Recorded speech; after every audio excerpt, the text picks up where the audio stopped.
Well, folks, welcome to one more edition of Politics and Random. Berto is your host, and thank you so kindly for being a part of the show. We are going to have a great show for you today. Again, I had to postpone that interview with Linda Olson because, again, a lot of good news today, and I want to make sure that given that we don't believe that the mainstream media gives the coverage of the appropriateness it deserves of when the economy is doing right, what I did is I excerpted a couple parts of Biden's speech, about 6 minutes or so of it, and I'm going to play that because I think we have to do, remember what I say all the time?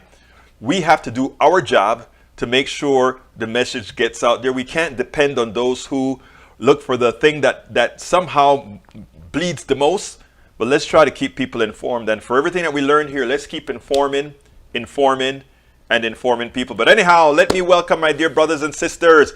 Bridge MCP says, hi all. Paul, I donated the other day.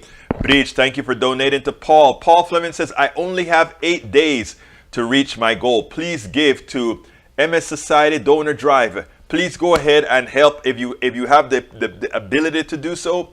Please support our brother Paul Fleming with the MS Drive. By the way, Paul, I just want to tell you something. I rode the MS 150 from Houston to Austin, 180-mile ride on the cycling, 10 years in a row. So know that I'm a big supporter as well. Yvette Avery Herod, welcome aboard. Buenas tardes. Hello, afternoon. Who else is here? We've got E2247, welcome aboard. May Wood says, how's everyone today? You feeling any better? Michael Ruddin, I wanted to ask, Michael said he's away. He's listening away. Michael, you have to give us an update. Let us know how you're feeling. We want to know what kind of stuff's going on. We know you had some tests, etc. Please let us know how you're doing, Mr. AVQ. Michael Rudnin, we want to know. Yvette, I need to give you some kudos. It seems like the Amazon in New York City has passed a union vote, and that they are going to be the first Amazon union packaging plant so far in the country. Did I read all of that correct? Did I read that correct? All right, let's see. AVQ says, no update, same as before, sore throat, tired, and the tests aren't in until Sunday or Monday. Okay, well, we're wishing you positive affirmations, Rudnin, positive affirmations. Anyway, if you're still here with us, Yvette, let us know. Is it correct that is a first, and so far only part of Amazon that is unionized? If that's the case, wonderful. Good work, all of you guys. And I know you're going to keep up doing all that work that needs to get done. Paul Fleming says, Republicans are soft on Russia, but tough on diabetics. I know they voted on today off lowering the cost of medicine for diabetics. Sad. If it's for war, you know what? I played that part for you guys a couple of days ago, where one of the senators went on and said, whatever Ukraine asks for, let them have it, give it to them, because their democracy is at peril, because they need support. Their lives depend on it. What happened to our diabetic citizens? Our diabetic citizens need support as well. Our diabetic, our supporters need, our diabetic citizens need support as well. Where is that support? Thank you very much. Anyhow, let me go ahead because I don't want to spend too much time on this.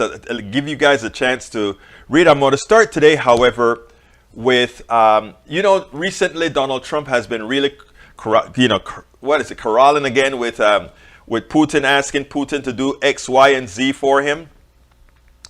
And, I've been waiting for a strong call out. So I have 2 clips today. The first one is from Senator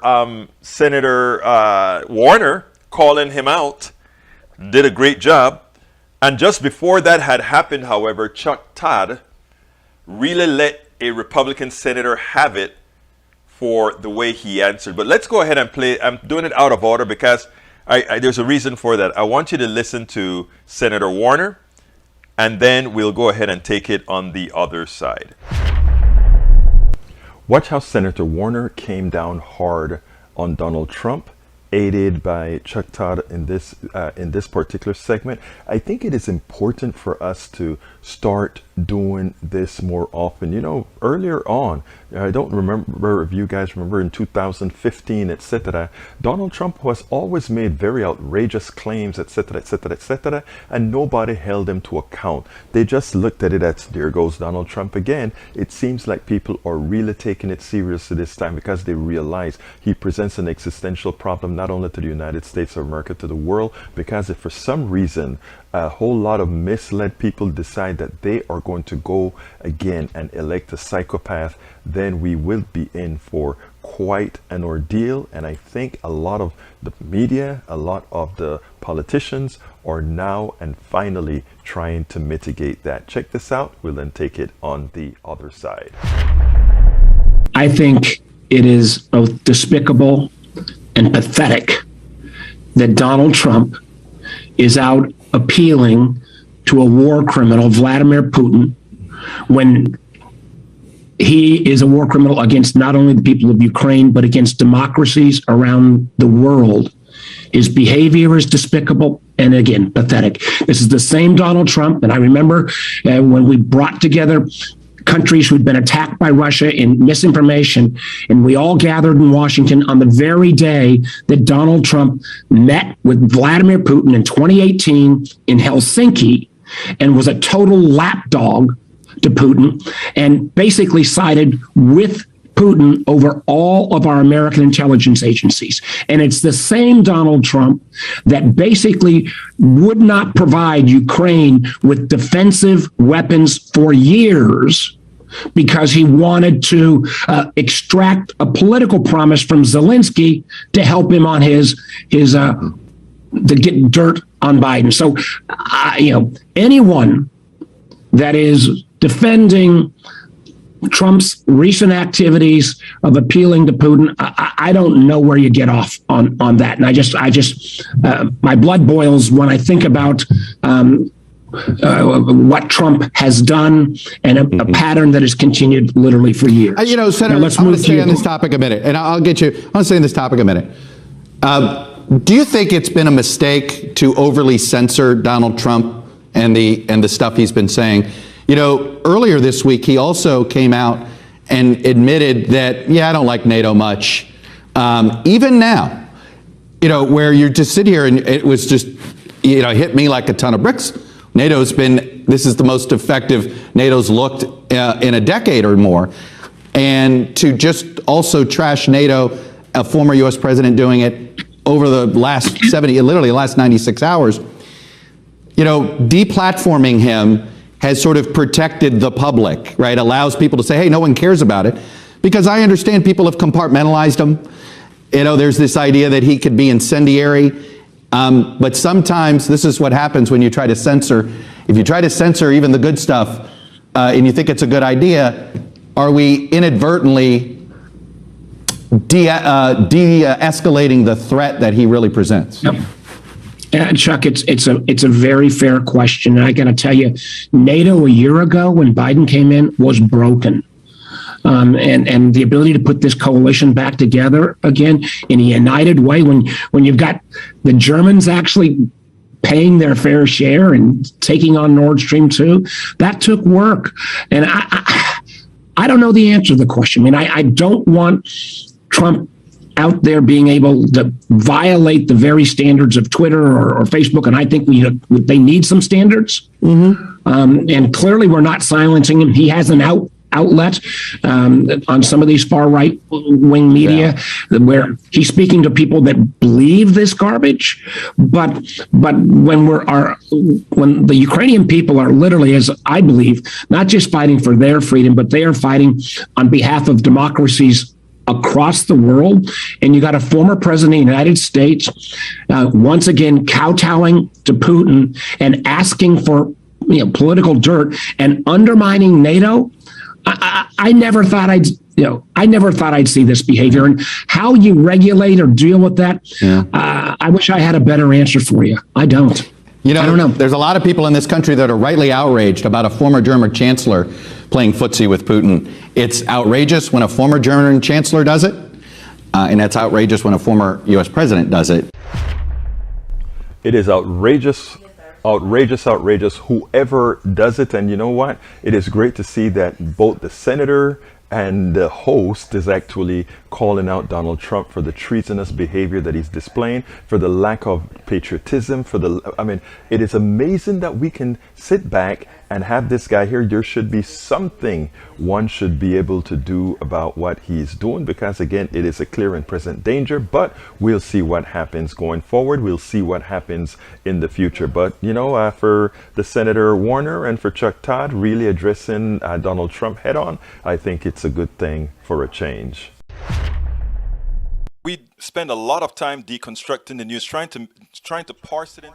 Sorry, I kind of screwed up there a bit. I was trying to really get that quick donation into Brother Paul Fleming. Brother Paul Fleming, who's running, I think, doing that MS thing. Let's support our brother if you have the wherewithal to do so. Again, like I said, if you have the wherewithal to do so, let's support our brother who is a part of our PDR posse. Anyway, look, guys, thank you so kindly for being here. We continue here. Now, I want to, like I told all of you, I don't think the media does a really good job in presenting the case. And I think one of the reasons that you'll find that Biden is down in the polls has a lot to do with how reporting is done, how horrendously bad Democratic propaganda is. I shouldn't call it propaganda, but marketing is. All those things. So we are gonna, if we want to have progressives in power, we are going to have to be the ones who stand up for ourselves and make sure that the job gets done, because it is sorely evident that these guys are very poor marketers. How do you have an exploding economy? How do you have more jobs than you know what to do with? How can you have all of that going in your favor and you are still behind in the polls? It makes absolutely no sense. And what do they say to satisfy themselves? Oh, well, the all-fair election is always that way. No, it's not. Learn from history. Let's learn from history. Very, very important. Okay, the next video I'm going to show is President Biden doing the job. I think he did a fairly good job with the speech. Let's go ahead and play that, and then we'll take it on the other. We'll take it on the other side. All right, let's see. Go ahead, El Señor Biden. That in March, our economy created 100,000 more jobs than we previously had thought. That means that over the last 3 months, the economy has created more than 500,000, more than 500,000 jobs a month. Over the course of my presidency, our recovery has now created 7.9 million jobs. More jobs created over the first 14 months of any presidency in any term ever. And that's striking. But what's even more striking is this. In March, the unemployment rate fell to 3.6%, down from 6.4% when I took office about 15 months ago. The fastest decline in unemployment to start a president's term ever recorded.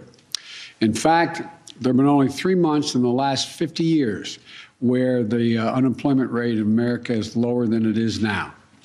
And what it means is clear, what is very clear.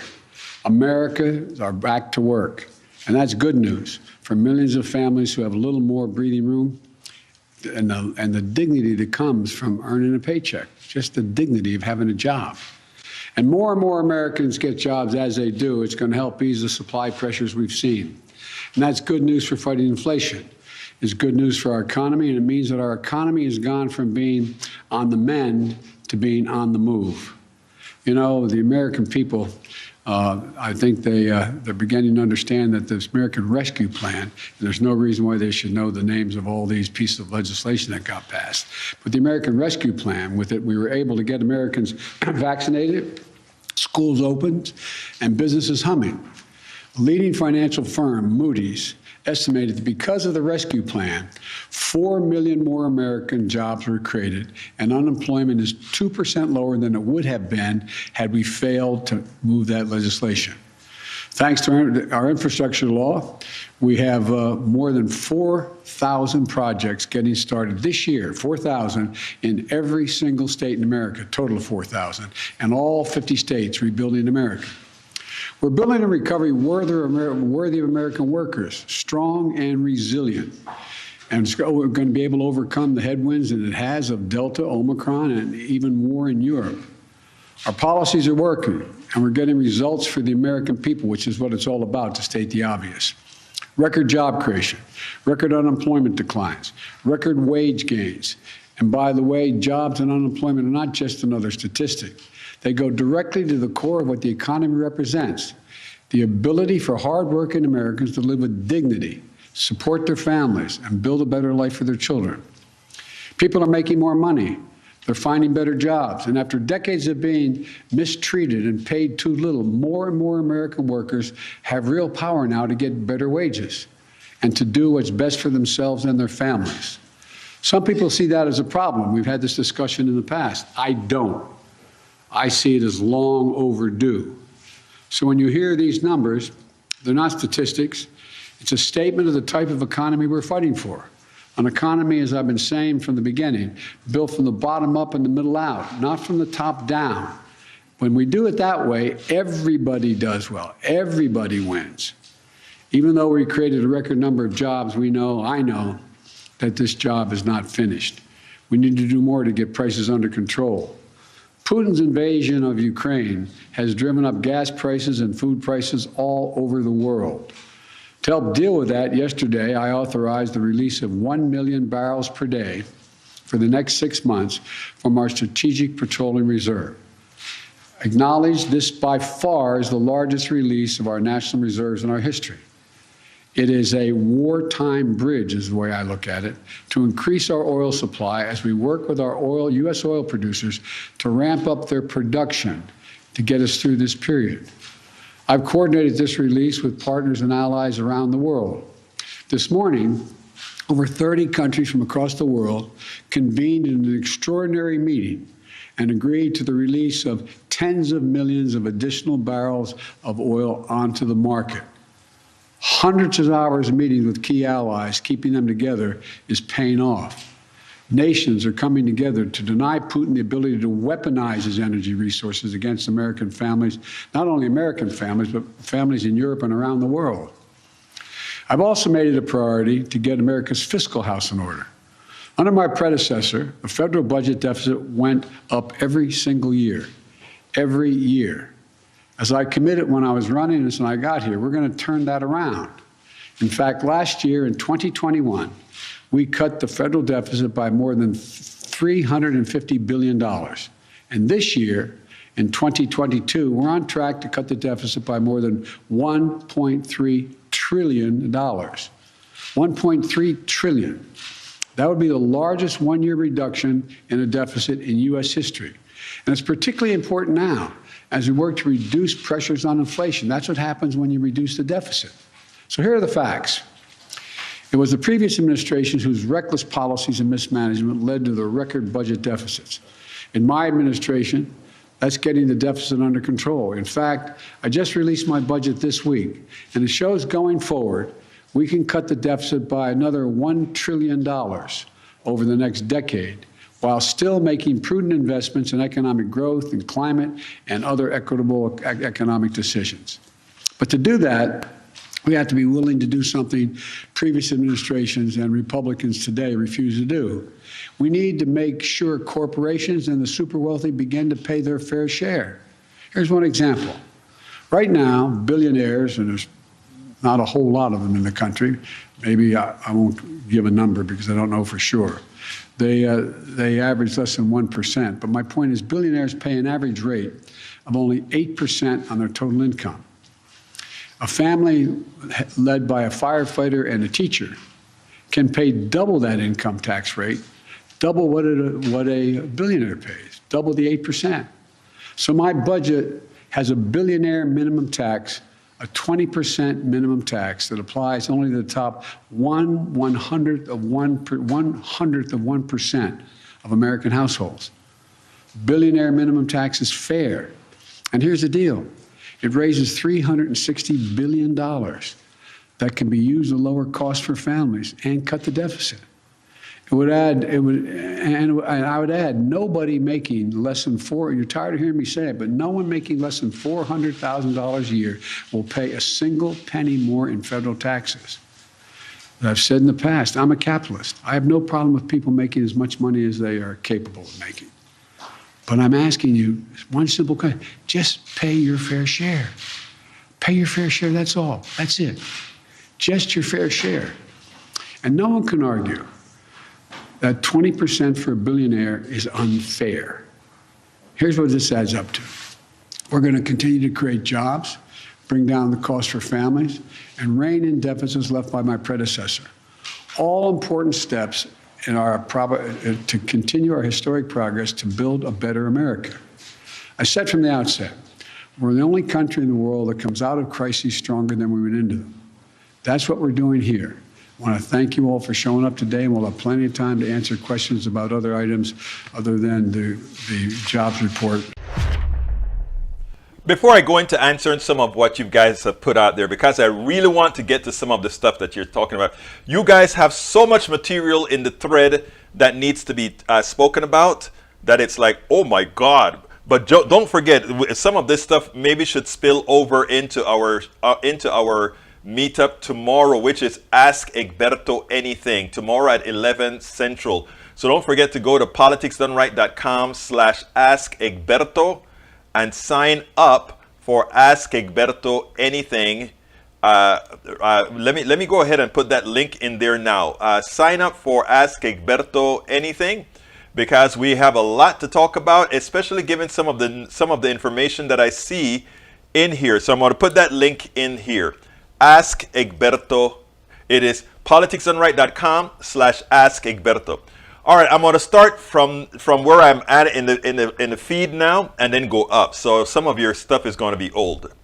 All right, I'm going to take care of the ones that I want to answer for, and then I'll read the others. So here we go. The first one that I see that really touched me is Bruce says, too much release. I think he means too much oil was released from the strategic reserve. I disagree, and I'll explain why. He says designed to get votes, not helping poor people. I don't care if it's designed to get votes. If it's designed to get votes, do whatever is necessary to get votes right now. Because an existential problem is for Trump to get back into office, for Republicans to get back into office. It's an existential problem for millions of Americans. So whatever is necessary to get votes, as long as it doesn't hurt somebody, I am with it. But let me go to the science of the matter. We created a strategic reserve so that whenever there is an issue, we can actually solve, it can mitigate the issue. Now, one can say that 1 million barrels of oil a day is not much when you look at there being 80 or 90 million barrels of oil that's put out there. But I think if I understand his argument correctly, it's not, America is doing 1 million barrels a day, and other countries have their strategic reserves open as well, which should put some more oil in the market. And he's doing this for 180 days, 6 months. The reserve has about 600 million barrels, if I remember from my calculations, it's about 600 million barrels. So he's using less than a third of the output, if I'm doing my math correctly. And doing a third to get votes and a third to really mitigate certain things, I am for that. Now, what I would do is I would have proven, I think the oil companies have proven that they are clear and present danger to the average American citizen. And I know that sounds dramatic, that sounds drastic, that sounds radical. But the truth of the matter is, oil is an essential product like water or anything else. And what the oil company is doing by taking out that big chunk of money out of every single American, it's not the government taxing, it's a private company transferring billions upon billions of dollars because they can, because they have pricing power, even though there is no real absolute shortage of petroleum. A shortage would be something like this. Let me give an example. That we finally reached, peak oil and oil is going to be on the decline going forward. But oil is one of those natural resources that we know is there. We want to get off of it, but we know it's there, and there isn't a shortage. There may be a whole bunch in the ground right now that's untapped. But here's the issue, and he said it well in his speech. He said, this is just to hold us over till more production can get online. And yesterday he says, all you oil companies that are sitting your butts on all those available wells to pump, that decide not to pump to keep the prices high, we're going to start taxing you on that. And here's the deal.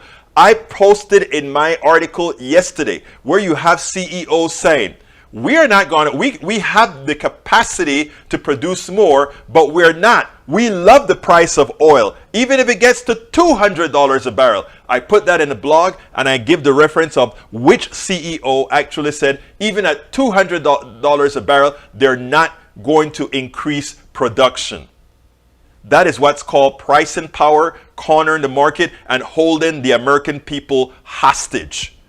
That's what that is. Holding the American people hostage. So let's be very, very clear, brothers and sisters. I have no sympathy for the oil companies. I have no sympathy for the pharmaceutical companies. I think they all should be nationalized because, again, these are critical resources that are life and death for Americans. We can go ahead and, if an apple costs too much, we can eat a banana. If an avocado costs too much, we can eat a plantain. But if we don't have oil, we don't have heating, we don't have transportation, it is also something that they didn't create. So I want it nationalized. And I'll tell anybody that. And they can try to call me whatever item they want to identify. But I care more about the American people than from people who want to rip you off and take your hard-earned dollar and completely undeserving of taking your dollar. Supply and demand, my you know what. This isn't supply and demand. This is evil. Okay, there's another thing that inflation and foreign policy and domestic is how you have it, Egberto. Inflation, again, inflation isn't this is now to Eric. Inflation isn't a magical thing. Inflation is created by those who have the ability for pricing power. Now, have you gone to a grocery store? Have you seen any shortages? You may have shortages of spot items, but there are no real shortages in America. None. But you know why? You get the news media to go out there and say, oh my God, there is inflation, and everybody jumps on the bandwagon. And if you doubt it, watch the cheat sheets, watch the income statement, and watch the balance sheet in the next quarter. These guys are criminals, legal criminals, but what they're doing is they're when they talk about taxes, transfer of wealth. The biggest form of wealth transfer in America doesn't go from we paying too much taxes. The biggest source of wealth transfer come from the people with pricing power suckering the rest of us into passing that money to them because they can. We have an economic system that sanctions them to do that. Another thing that irks me is Eric has a very childish, very long thing. And I'm going to read just a piece of it. It says, reality, whether you like it or not, products made from oil and natural gas. When you think about oil, there is probably one thing that immediately comes to mind. Motor oil for your car or lawn mower. And then you hear and he comes out with all these things that are made with oil, right? Guess what's the magical thing about that? I don't have a problem with having oil continue to be used in all those things. It's not burning the oil to put it into the atmosphere as carbon dioxide. That is how dense they are making the people on the right. They want to tell you, these people want to end oil. And if they end oil, we're not going to have rubber. If they end oil, we're not going to have all these fertilizers and pharmaceuticals and all these things we're not going to have that are dependent on petroleum. It's a lie. We're talking about burning the oil for and throwing its waste up into the atmosphere. You can make whatever you want. You can make plastics. You can do all these things that's normally done with oil. We are not complaining about that. But by the way, it's all those things that you say are made with oil. Guess what? They can also be made with vegetable oil, right? So look, I'm not saying we're not going to use petroleum, but most of petroleum is used to burn.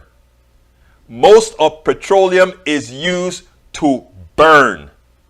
And that's what we're talking about. So Mr. Hayes, that statement that you put there assumes that the person who is reading it is going to immediately make the equation that if we don't get off of oil, if we get off of oil, all these products that we made, we can't make it anymore. It's a lie. They just think you're silly. And by you promoting it, you are playing into their hands. None of us who wants to stop burning oil say we want to stop using oil for things that aren't going to pollute the atmosphere. We didn't say that, or the ground, or whatever. So let's be clear here. That is a silly piece right there, and it plays on people being less than smart. All right, let me continue. Oh, I just want to remind folks that Paul Fleming has a little donation link in here. Paul, you may want to throw the donation link in there again. I just went during the break and gave Paul a little something because it's for MS and we want to be supportive. All right, let's see what else we have here. There's another message that I saw that I really wanted to tackle right away. But anyhow, let me go ahead and continue. Masticator said, this is the guy you leftists have put your hopes and faith. Whoa, maybe the alternate universe you all clearly live. He is not a... that is kind of silly. Kind of silly, but it's okay. All right, federal debt held by public, which stood at 100% of GDP at the end of fiscal year 2020, is projected to reach 102% GDP 2021. Dip slightly for a few years and then rise further. By 2031, debt could equal 107% of GDP, the highest in the nation's history. Much lower than what's in Japan. Much lower than all these other successful economies. And you know why? You don't understand in a country with a sovereign currency that as long as people have faith in that you are a viable country, you produce, etc., that is not a problem. The problem is that debt is a function of the type of economy we have. We could get rid of all that debt tomorrow if we wanted to. We could get rid of that debt tomorrow if we wanted to.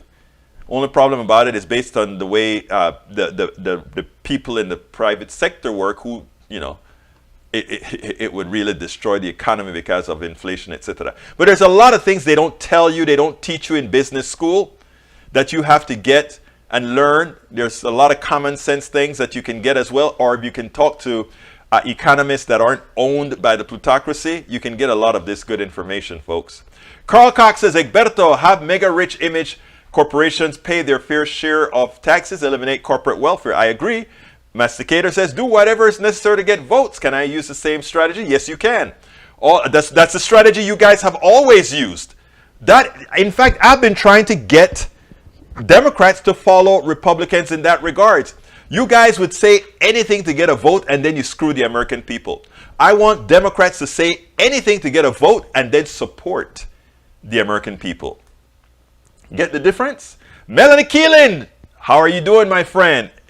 Is there anybody I haven't called out yet? Masticator, I think I called you out. E2247, Bleach MCP, Carl Cox, ABQ, Eric Hayes, Bruce Pollard, Carl Cox.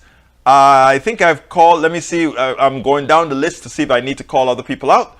But welcome aboard, Melanie Keelan. Folks, don't forget to sign up for our Ask Egberto Anything tomorrow. Paul Fleming says, Fred, I guess you didn't want the world to go from horse and buggies to car because gas was a nickel. All right, let's see. Hi, folks. Chat working? Yes, Puffin, the chat is working. I'm reading it right now. Replying to Eric Hayes. Eric, the pandemic by definition is worldwide, so no, it's not gone and or over, but it does show you have how well Biden's rescue plan really worked. Actually, it did. And because of Manchin and Sinema, a lot of kids that were brought out of poverty are back into poverty. because and especially now that they're continuing to allow the wealth transfer from the regular American citizen to the pharmaceuticals and the energy companies. And I want anybody who has an alternative view to what I'm saying and why I want pharmaceuticals and energy companies nationalized. Anybody who has a reason to tell me that's not a good thing, please let me know. If they were nationalized, the American people would not be losing their budgets right now at $4.75 gas when there is no gas shortage. By the way, with all this price increase and whatever, people are buying the same amount of gas. That's the other thing that I wanted to tell you. People have not reduced the consumption of gas substantially. And there is still gas. That means there's no shortage. It's math. It is math. But, trying to tell that to some people who really, really believe in the things they hear from the people who are screwing them royally is amazing. All right, let's continue, my dear brothers and sisters. Let's go to the other piece here from Chuck Todd, and then we'll take it on the other side, because I think Chuck Todd did a very good job here. For the longest time, Chuck Todd seemed to have had a problem when he brought Republican senators on or other Trump sycophants on to really get busy and take care of really querying them appropriately. Well, he has changed over the last several months, actually several years, and very often now, because I think they understand the existential nature of what's really going on in our society today, they're really putting the pressure on those who continue to support the sycophancy. I want you to listen to this, and then we'll go ahead and take it on the other side, because it is quite prescient. I'm sorry, it comes across as almost a bit unpatriotic to ask literally the enemy of the free world right now for propaganda for a political opponent. I mean, it just seemed like a horrendous thing to do by the former president, no? Chuck, here's the reality. If Hunter Biden's name was Donald Trump Jr., Eric Trump, you guys would be treating the war in Ukraine like it was a Boy Scout enough of this. That is Senator, that is the laziest attack. This is not about the media. It doesn't matter about the media. Is it the right thing to do for the former president of the United States to ask an enemy of the free world to do this? Well, what the former president is doing is nothing compared to what the current president is doing in this circumstance.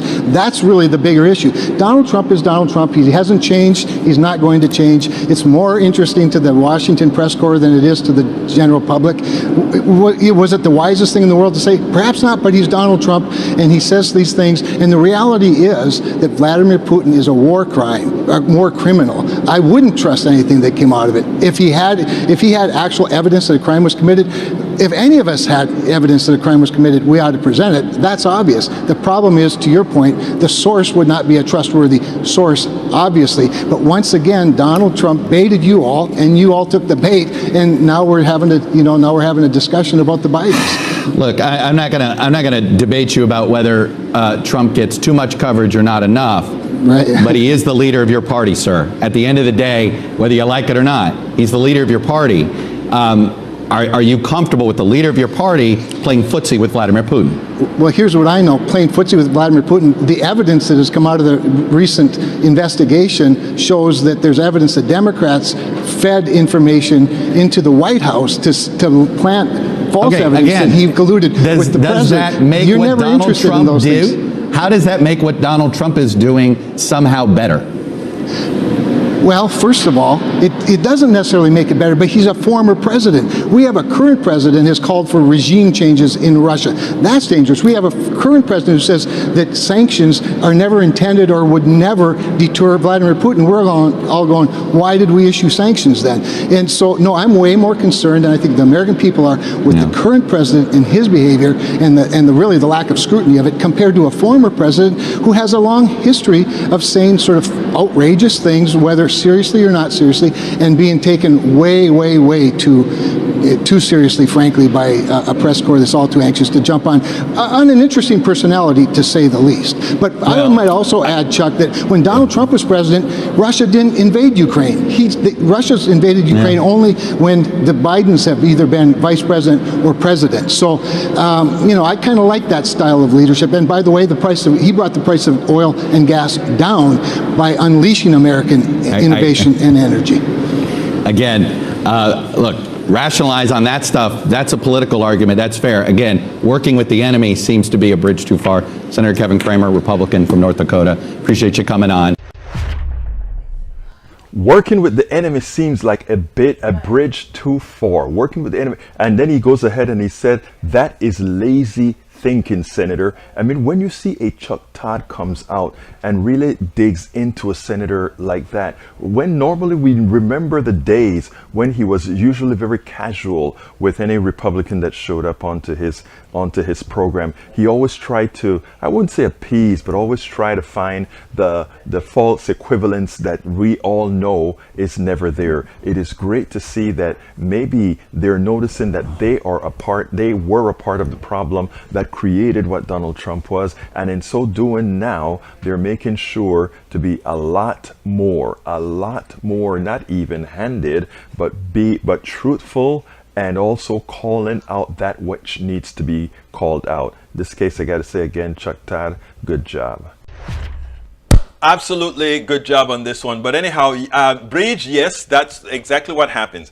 In the mornings, they get something known as their talking points. It's a sheet, several sheets sometimes, that goes out, and the party sends it out to all over, to supportive media, to every politician. They all get their cheat sheet, right? It used to be done on paper. Now it's done otherwise. So all of that goes out early in the morning. And if you notice, they're always on message on Fox News and all the different places. They're always saying the same thing. You can't get Democrats to behave like that. Alexandria Ocasio-Cortez would be saying something. Ilhan Omar would be saying something else.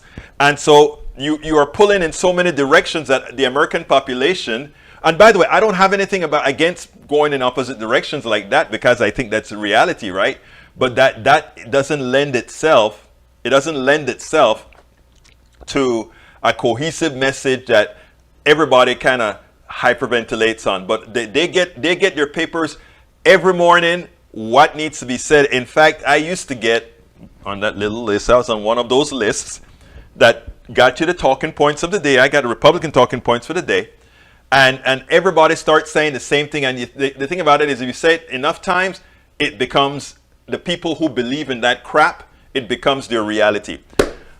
Thank you very much, Paul Fleming, for reminding me that I didn't do my ask. Folks, if you are on YouTube right now, I want to ask you so kindly to click that up arrow and to get to that thumbs up, to give us a thumbs up. Also, please consider clicking the join button. We are way behind in our support for this year. We are not on fumes. We are actually negative. So please support us by going to by clicking that join button. That's one way to support us. There are a lot of other ways to support us. The preferred method to support us, of course, PayPal, politicsdoneright.com/PayPal, politicsdoneright.com/PayPal. You can either do it one time or you can decide to do it on a recurring basis. Likewise, you can, if you want to do it on YouTube, you can go to politicsdoneright.com/YouTube, politicsdoneright.com/YouTube. Alternatively, you can also go to politicsdoneright.com/Patreon. Patreon is spelled Patreon, Patreon, politicsdoneright.com/Patreon. Our store has a whole lot of new stuff. We get a little bit percentage of whatever it is that you decide that you want to support us with by purchasing with our logo or shirts or all that good stuff, or hoodies like I have on right now, t-shirts, hats, all that good stuff. Cups designed by Bridge MCP herself, and I'm going to show you guys that in a minute. In fact, let me go ahead and put that on the screen, because one of our beautiful supporters, Alistair, there she is, with that beautiful cup, and it comes in many other colors. If you don't like the green that Alistair chose, you can get it black, white, red, anything that you want to get it in. So you can go to politicsdoneright.com/store for that, politicsdoneright.com/store. As well, you can get our books, politicsdoneright.com patreon.com/books. And at this point in time, it's time for my book support. Willis, as host of Politics Done Right, a progressive radio media show on Pacifica Network's KPFT 90.1 FM Houston that engages all ideologies, I found that our political angst isn't mostly ideological. There is a well-designed effort by many in power to control us. If we are at each other's throats, we are less likely to demand our economic and local wishes. In that light, I wrote 3 books.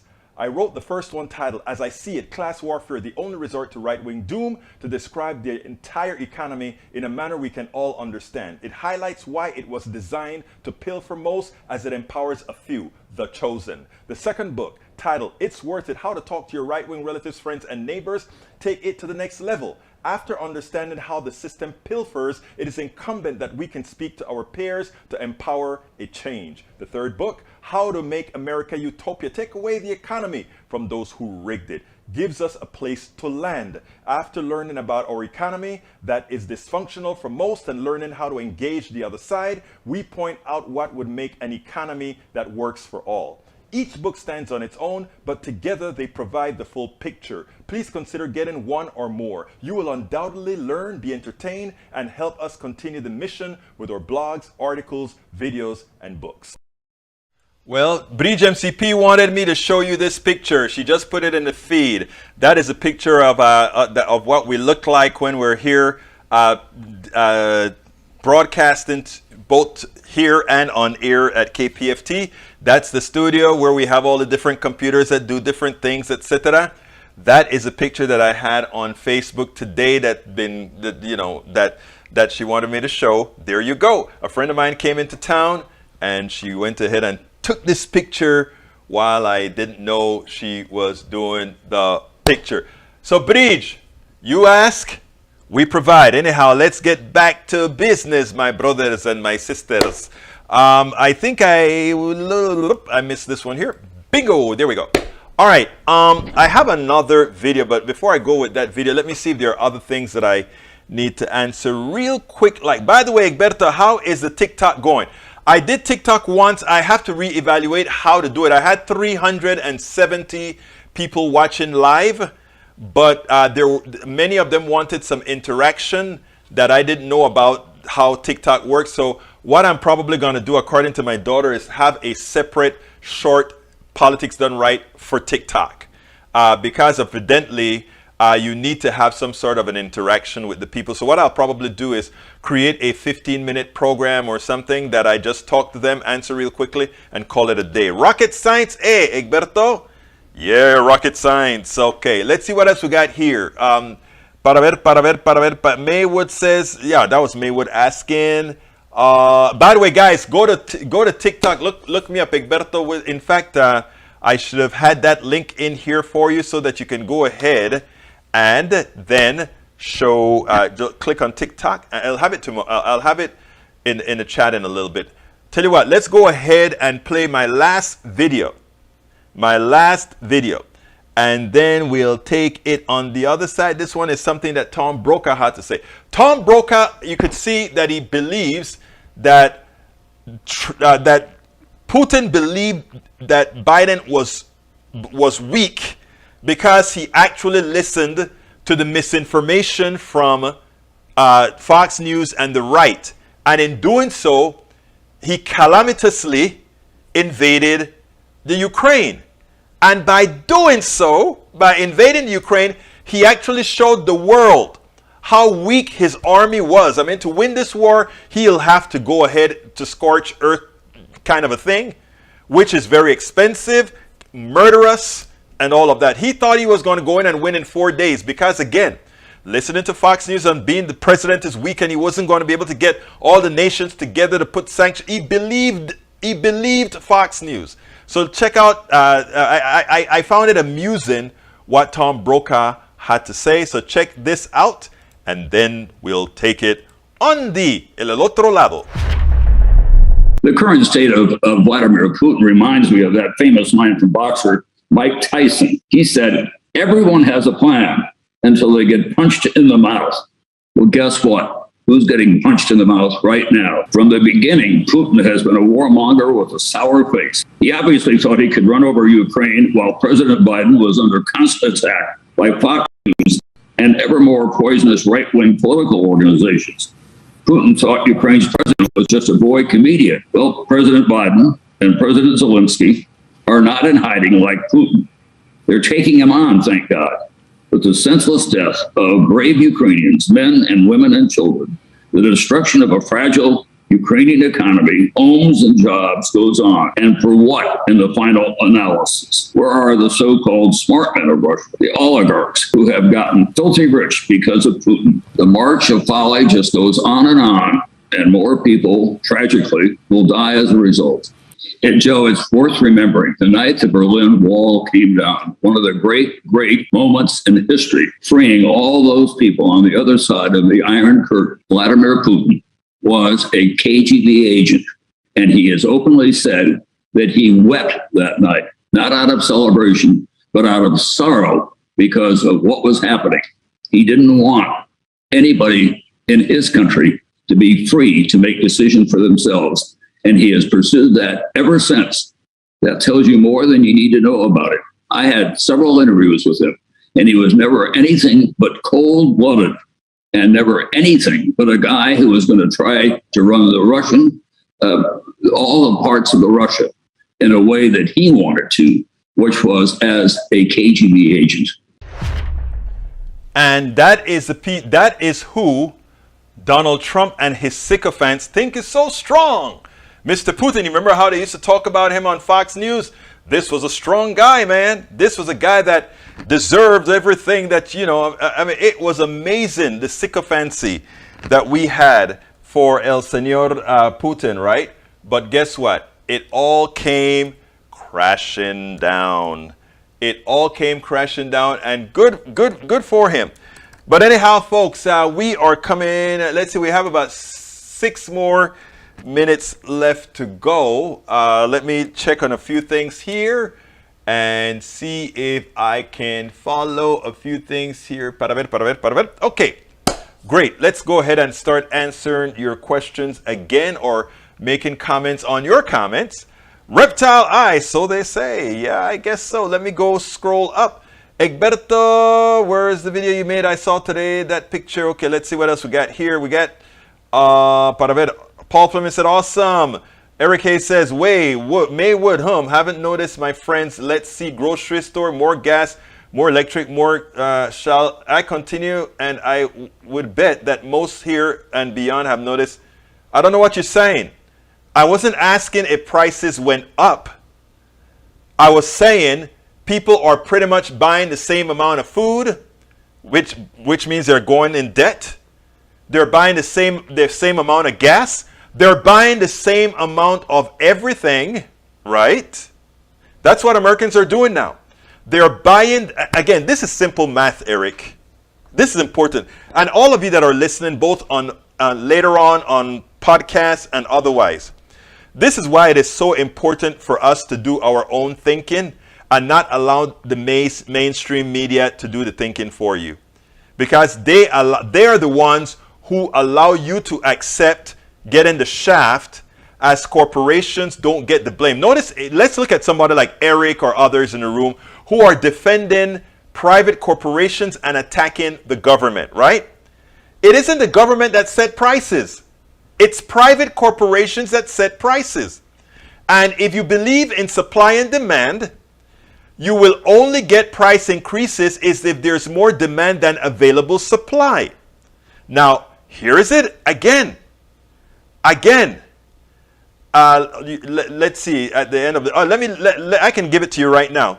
But anyhow, let's go again, people. Remember, legal inflation. What I call legal inflation is inflation that's justified because there is so much demand for something. You have to decide how to send that out. And again, it's the people who have money. When there's a high demand for something, the people who have money are the ones who are going to be able to afford the change in price for the high demand, right? So listen to me closely, please. I beg of thee. Please listen here. This is important. Is there less supply? Yes. In several instances, there's less supply. But is there a shortage? No. Is there enough for whatever Americans want to buy? To buy? Yes. Then a 7-point-something% inflation rate is not justified. It is pilfer. And why is it that most Americans don't understand that? Because the mainstream media is not telling you that private corporations are taking you to the cleaners. Just like they don't tell, they make it seem like it is normal for a drug company to charge you $20,000 a month for a drug that costs $10 to make. We are indoctrinated into certain beliefs. And then we live it out, and then we have the sycophants that are there to promote, the ones who least have the financial capability to promote what you're pushing. They'll be out there. You have a lot of people in Appalachia voting against their own interest. Why? Because the marketing capabilities of the right, of the plutocracy, of the corporatocracy is so good. And how can we mitigate that? We have to do it one person at a time, one show at a time, one episode at a time. And we have to keep going and going again. Because again, people, please, I beg of thee to hear once again, there are no shortages. And because there are no, that supply chain crap that you hear about, go to your Target. There are spot items that are not there. But for things in general, it's there. No reason for this type of inflation on the products for which there is no shortage. But we allow them to take us to the cleaners. And we allow them to pay the government off, to pay the media off, to let them come out with a narrative that says, oh, we're in an inflationary period. No, this is a fraud. And until we get it, like I said, remember those, most of you are probably too young for this. But in 1976, I think it was, 77, when there was real shortage, again, that shortage was manufactured as well by Saudi Arabia. It was the Israel-Arab war, and then they put an embargo on oil coming in. So in America, there really was a shortage of oil because we couldn't get the oil. But we don't have a shortage now. We are surrounded by oil. Even though they say, oh, well, we are X amount of million barrels less of oil a day. And look, we can turn spigots on right now and everybody knows it. And that's why CEOs are telling you straight up, we're not going to do anything about it. Let's see what... Please read quickly my comment and link. Let's see, where's your comment and link? Bridge says, Egberto Willis, why don't you play this support video? I like this one. Facebook.com support. Oh, okay. I tell you what, I can't play it right now, but I'll play it for tomorrow. Thank you for putting that in there. You know, you guys are the ones who tell me what to do, and that's what I'll do. So the next time I'll do it. Egberto, you are bringing up extreme examples like 20,000 for pharmaceutical costs are so aggravated. Yes, but not the norm. It is the norm. Listen, I have a wife with lupus and a daughter who has had 2 strokes. And I see between the two of them, there are 12 different prescribed medication. And those prescribed medications, some of them cost $500 a month. One of them costs $1,300 a month. And when she goes through CookRx or whatever that is called, it suddenly goes from $1,300 to $80. It's a racket. It is a racket. And you guys support, not you guys, I don't mean my posse. I mean those of you who defend the criminals that do these things. Support it. Look, I got to get out of here. I want to thank all of you for being wonderful people. Please continue to support Politics Done Right. The only way we are going to get people informed so that they can know these things that we talk about is for you to support us. So I want to ask you so kindly, please remember to support us. I'm going to put the all-encompassing support link in there one more time. The one link that has all the different methods to support us is politicsdoneright.com/support. That has all the different ways you can support us. politicsdoneright.com/support. We cannot do this without you, and America needs this. and many other small broadcasters, independent broadcasters like what we do. So please, please support politicsdoneright.com/support. politicsdoneright.com/support. My name is Egberto Willies. This is Politics Done Right, and you guys know how I end this baby. I am what? Out! We spend a lot of time deconstructing the news, trying to parse it into a form that everybody can understand. We try to find those little nitpicks where it flies above the fray, etc. If you really like these videos that we do, I want to ask a big favor. Please go ahead, number 1, subscribe to our channel, and number 2, please join if you can. Thank you so kindly for watching. Keep watching. Please remember to share. We must populate the entire internet with our progressive message, a message that we know is what most Americans say that they want. So help us, please join.